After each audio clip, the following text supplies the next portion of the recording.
Thanks to BTS, K dramas, and Squid Game, South Korea has taken the center stage the world over.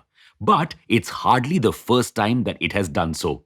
The island nation is known for transforming itself from one of the world's poorest countries to a developed, high income economy in just a few generations. This exponential economic growth, called the Miracle on the Han River, has made South Korea an integral part of the G20. The tale of South Korea's growth is as riveting as the dreamy K dramas that you can't stop binging. So let's dive right in. Welcome back to Revolution Read On, a daily podcast where we break down one story from the world of business and finance. Click on the subscribe button to never miss an update from us. Here's your story for today.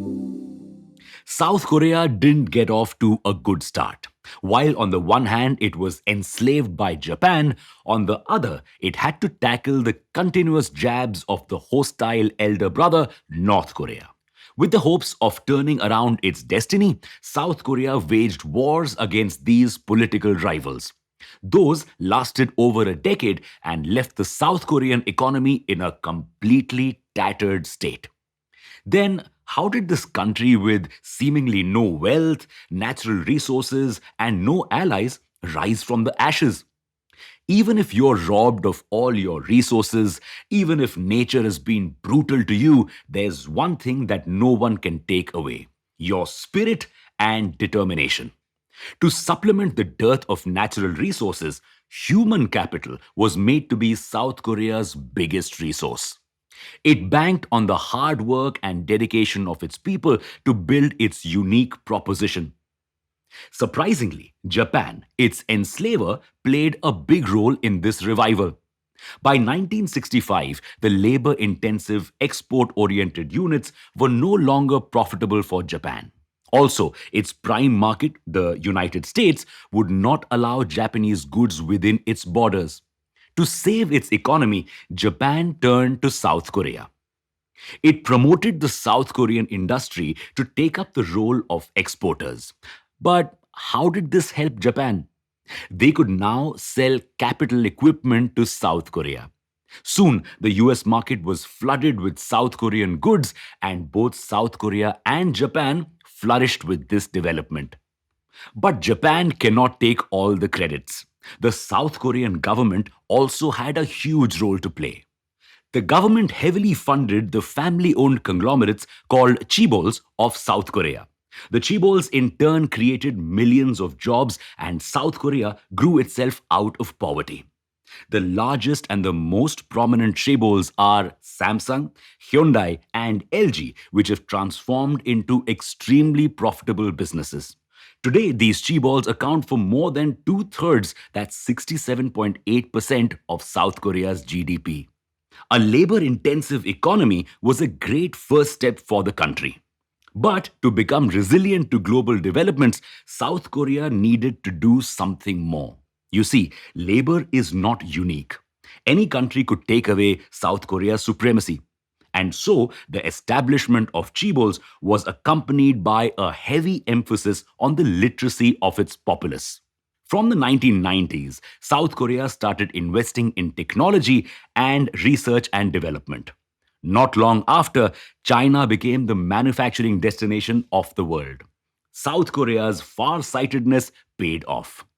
It is still the seventh largest exporter in the world, the largest exporter of ships, the third largest exporter of cars, and a technological hub that can compete with prominent international hubs like Silicon Valley and Tokyo.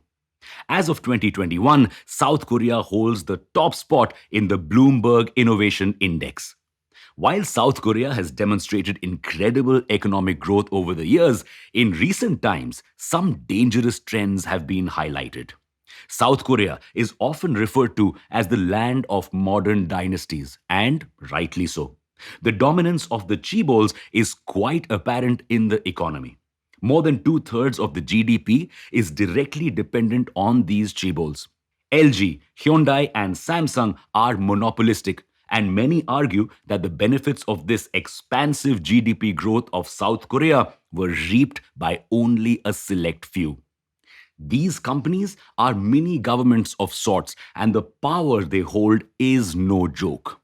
Ulsan is also known as the Hyundai city of South Korea. Everyone who works there is directly or indirectly an employee of Hyundai. The apartments, the hospitals, and even the schools there are all owned by Hyundai. In 1961, the per capita income of India and South Korea was comparable. In 2019, there was a huge difference as they stood at 2,104.1 US dollars and 31,762 US dollars respectively. While South Korea speed tracked its growth, India's economy remained shut till 1991. There was a lot of catching up to do. Right now, India has two big advantages: young demography in a large population and rich natural resources. With Make in India, India has been trying to do what South Korea has done in the past, putting its large population at work. But times have changed. When South Korea became a manufacturing major, automation wasn't that big a thing. It had time to amass wealth and then think about innovation. But India has to speed track innovation now.